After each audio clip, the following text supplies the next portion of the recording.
નમસ્તે વિદ્યાર્થી મિત્રો, આપણે ભણી રહ્યા છે ચેપ્ટર નંબર 5, પાંચમું ચેપ્ટર સજીવનો પાયાનો એકમ કોષ. હવે આપણે આગળ ભણી ગયા આ કોષમાં એની રચના શું છે, કોષ ક્યાં આવેલો હોય છે, કોષથી કયા કયા સજીવોનું નિર્માણ થાય છે, જેમ કે એકકોષીય સજીવો અને બહુકોષીય સજીવો. આ કોષમાં ત્રણ મુખ્ય અંગ આવેલા હોય છે. એક છે કોષરસ પટલ, બીજું છે કોષ કેન્દ્ર અને ત્રીજું છે કોષ રસ. આપણે કોષ રસ પટલ વિશે જોઈ ગયા, કોષ કેન્દ્ર વિશે આપણે જોઈ ગયા અને હવે આપણે જોવાનું છે કોષ રસ. તો આજે આપણે ભણીશું કોષ રસ. હવે આ કોષ રસ છે એ શું છે?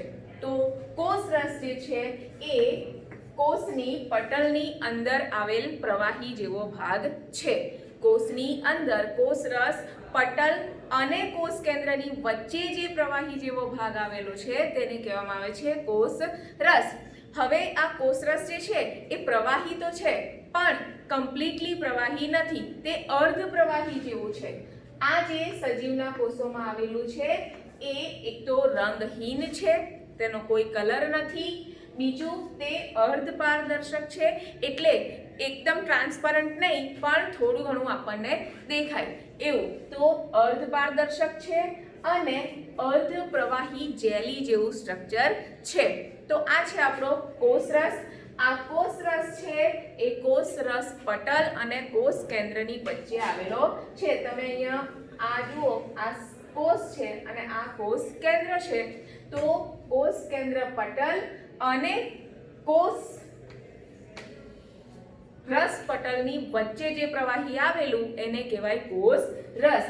કોષ રસ જે છે એમાં ઘણી બધી પ્રક્રિયાઓ થતી હોય છે અને આ બધી પ્રક્રિયાઓ કરવા માટે એમાં ઘણી બધી અંગિકાઓ આવેલી હોય છે. અંગિકાઓ જે છે એ કોષ રસમાં તરતી હોય છે અને આ અંગિકાઓમાં તમે જોઈ શકો છો ER એટલે કે એન્ડોપ્લાઝમિક રેટિક્યુલમ, આપણે એને કહીએ છીએ અંતઃકોષરસ જાળ, જે આખા કોષરસમાં ફેલાયેલી હોય છે. અંતઃકોષરસ જાળની ઉપરાંત એમાં આવેલું હોય છે ગોલ્ગી કાય આવેલું હોય છે, એની અંદર તારા કેન્દ્ર આવેલું હોય છે. જો વનસ્પતિ કોષ હોય તો એની અંદર હરિતકણ આવેલા હોય છે, રિબોઝોમ્સ આવેલા હોય છે, લાઇસોઝોમ્સ આવેલા હોય છે. એટલે ઘણી બધી અંગિકાઓ તમને આવા કોષરસની અંદર તરતી જોવા મળે છે. એમાં પટલમય અંગિકાઓ હોય છે અને પટલ વિહીન. પણ પટલમય અંગિકાઓ જે છે એ માત્ર સુકોષ કેન્દ્રીય કોષમાં જોવા મળે છે, એ આદિકોષ કેન્દ્રીય કોષમાં જોવા મળતી નથી. આદિકોષ કેન્દ્રીય કોષ જે છે એમાં કોષ કેન્દ્રનું પણ પટલ નથી હોતું, તો બીજી અંગિકાઓ પટલમય એમાં હોય નહીં. હવે કોષરસમાં બીજું શું આવેલું છે? તો એમાં અંગિકાઓ સિવાય ઘણા બધા કાર્બનિક પદાર્થો પણ આવેલા છે અને ઘણા બધા અકાર્બનિક પદાર્થો પણ આવેલા છે. અહીંયા તમે જોઈ શકો છો અકાર્બનિક અણુઓ જે છે એમાં પાણી આવેલું છે, સોડિયમ અને પોટેશિયમના ક્ષાર આવેલા છે, ક્લોરીન તરતું હોય છે, એના આયનો હોય છે. એટલે ઘણા બધા અકાર્બનિક અણુઓ એની અંદર તરતા હોય છે. એ જ રીતે એની અંદર ઘણા બધા કાર્બનિક પદાર્થો પણ આવેલા હોય છે. જેમ કે અહીંયા તમે જોઈ શકો છો કાર્બોદિત પદાર્થમાં કાર્બોહાઈડ્રેટ્સ આવેલું હોય છે, લિપિડ્સ આવેલા હોય છે, ન્યુક્લિક એસિડ આવેલું હોય છે, પ્રોટીન આવેલા હોય છે અને મોસ્ટ ઇમ્પોર્ટન્ટ કેટલાક ઉત્સેચકો જે પ્રક્રિયા કરાવવામાં ભાગ લેતા હોય છે. આ ઉત્સેચકો પણ એની અંદર આવેલા હોય છે. તો આ રીતે કોષરસની અંદર ઘણા બધા અકાર્બનિક પદાર્થો અને ઘણા બધા કાર્બનિક પદાર્થો આવેલા છે. હવે આટલું બધું કોષરસમાં આવેલું હોય તેનું કાર્ય પણ એટલું જ અગત્યનું છે. તો આપણે જોઈએ કે કોષરસ શું કાર્ય કરવામાં અગત્યનો ભાગ ભજવે છે. તો પહેલું તો આપણે જોઈએ કે તે જૈવ રાસાયણિક પ્રક્રિયાઓ કરાવે છે. કોષરસની અંદર બધી જ જૈવ રાસાયણિક પ્રક્રિયાઓ થાય છે અને એ પ્રક્રિયાઓ કરવા માટે આપણે પહેલા જોયું તેમ ઘણી બધી અંગિકાઓ આવેલી હોય છે અને આ અંગિકાઓ જે છે એ અંતઃપટલમય તંત્ર બનાવે છે. એટલે કે કોષરસની અંદર આવેલ પટલમય અંગિકાઓ, પુટિકાઓ જે છે એ અંતઃપટલમય તંત્ર બનાવે છે. આખું તંત્ર બનાવે છે. તંત્ર એટલા માટે આપણે કહી શકીએ કે એ બધી જ અંગિકાઓ જે છે એ એકબીજા સાથે મળીને કામ કરતી હોય છે. છે। અહીંયા તમે જોઈ શકો છો કે મેં એક કોષ અહીંયા ગાડી દોરેલો છે। આ છે કોષ રસ પટલ। એ તમે બધા હવે જાણો જ છો કે આ કોષ રસ પટલ છે। આ છે કોષ કેન્દ્ર અને કોષ કેન્દ્ર અને કોષ રસ પટલની વચ્ચે જે ભાગ રહ્યો એ આખામાં જે પ્રવાહી આવેલું છે જેલી જેવું એને આપણે કહીએ છીએ કોષ રસ। અને આ કોષ રસની અંદર તરતી હોય છે ઘણી બધી અંગિકાઓ અને વિવિધ ક્ષાર એની અંદર આવેલા છે। કેટલાક પદાર્થો જે પાચક પદાર્થો છે એ પણ એની અંદર આવેલા છે અને આ અંગિકાઓ જે છે એ એકબીજા સાથે મળીને કાર્ય કરે છે એટલે એને આપણે કહીએ છીએ અંતઃપટલમય તંત્ર। પણ આની અંદર કણાભસૂત્ર કે હરિતકણ આવતા નથી। એ થોડાક એની સ્વતંત્ર રીતે કાર્ય કરે છે એટલે એ અંતઃપટલ તંત્રનો ભાગ નથી।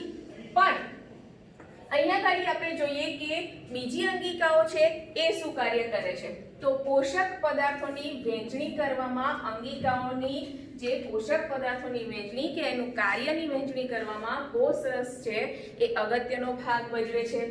બીજું અંગિકાઓ વચ્ચે પદાર્થોની આપ-લે કરવામાં એટલે કે તમે અહીંયા જોઈ શકો છો કે આ અંતઃકોષરસ જાળ છે એમાંથી કોઈક પદાર્થ ઉત્પન્ન થયો તો એ ગોલ્ગીકાયને આપશે। ગોલ્ગીકાયમાંથી કંઈક ઉત્પન્ન થયું તો એ લાઇસોસોમ્સને આપશે। તો આ રીતે એક અંગિકાએ કરેલ પદાર્થની ઉત્પત્તિ એ બીજી અંગિકાઓ સુધી પહોંચાડે છે એટલે કે ઇન્ટરકનેક્ટ એકબીજા સાથે મળીને એ કાર્ય કરાવે છે। એ સિવાય એ વાતાવરણ સાથે પણ સંપર્ક કરાવે છે। વાતાવરણના પદાર્થો સાથે પણ એ આપ-લે કરાવે છે।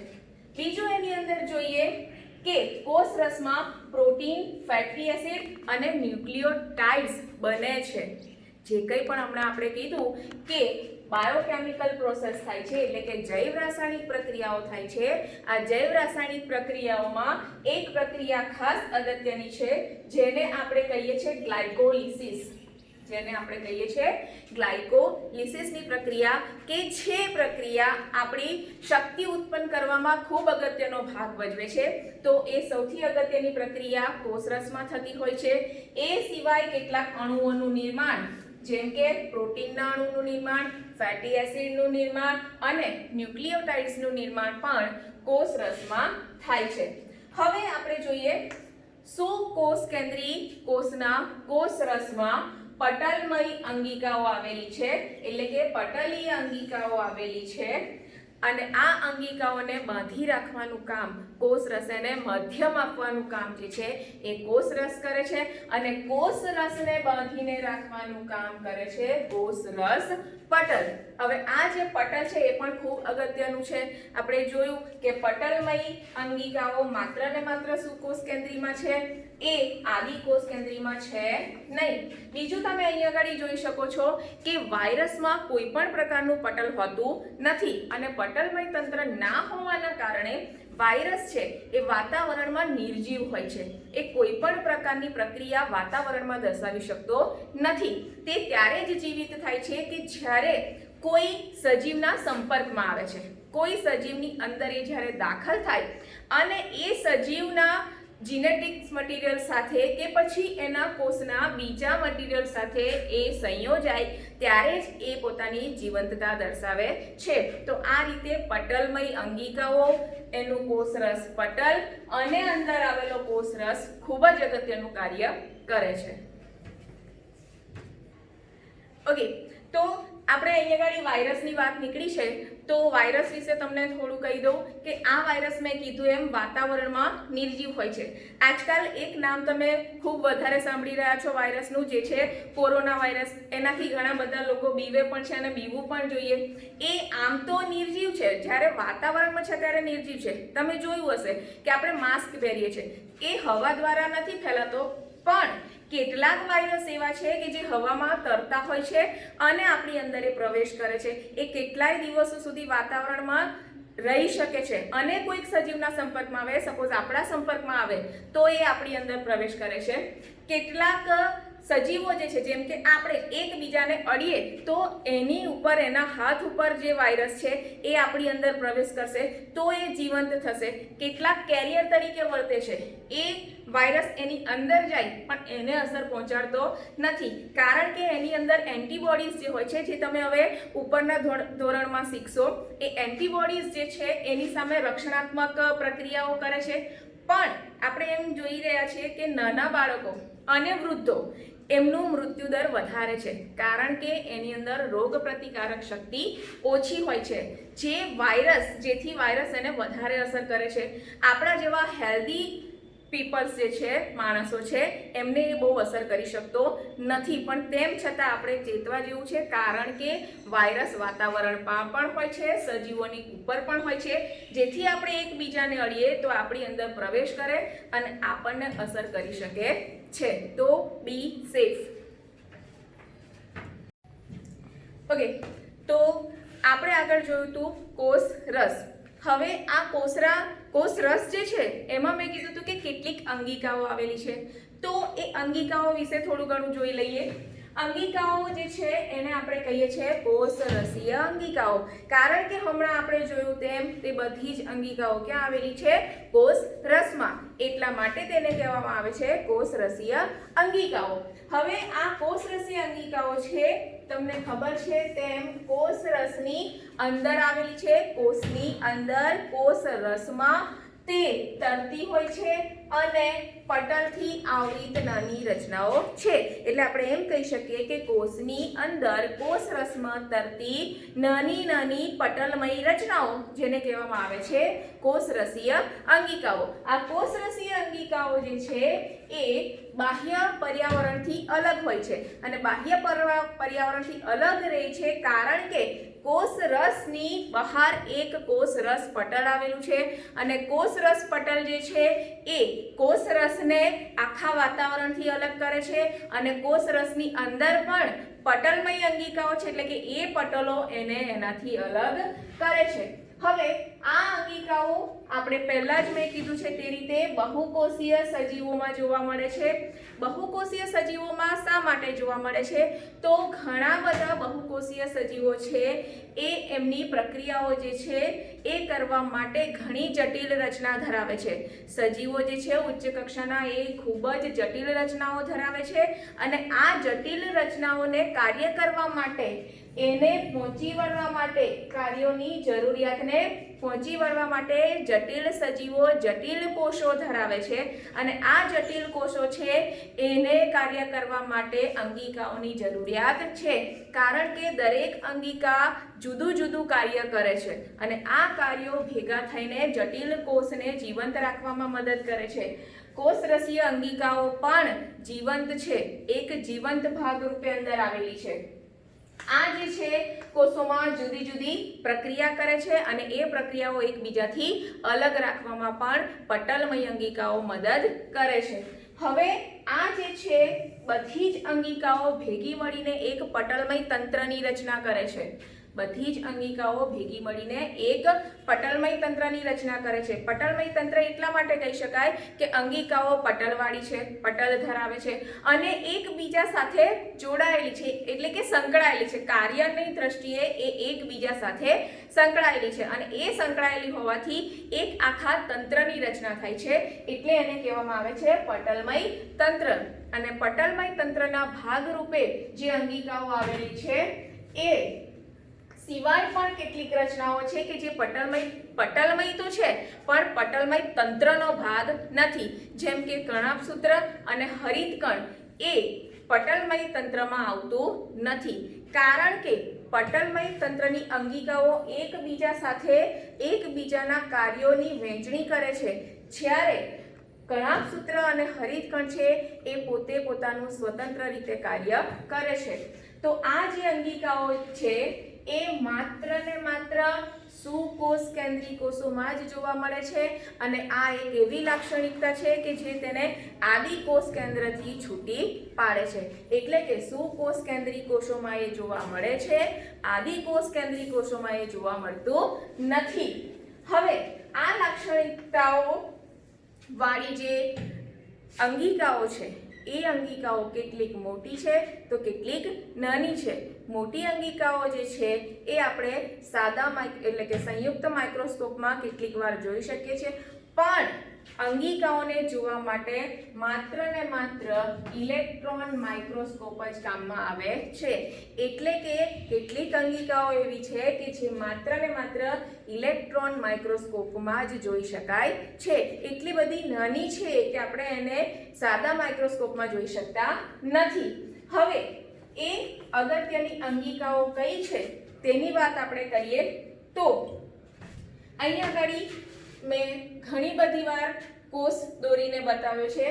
જોઈએ કે એ અંગિકાઓ ક્યાં આવેલી છે. તો પહેલા મેં જેમ કહ્યું તેમ વાતાવરણથી અલગ થવા માટે એક કોષરસ પટલ હોય છે. આ છે કોષરસ પટલ. કોષરસ પટલની અંદર આવેલો હોય છે કોષરસ. કોષરસ પટલની અંદર આવેલો હોય છે કોષરસ.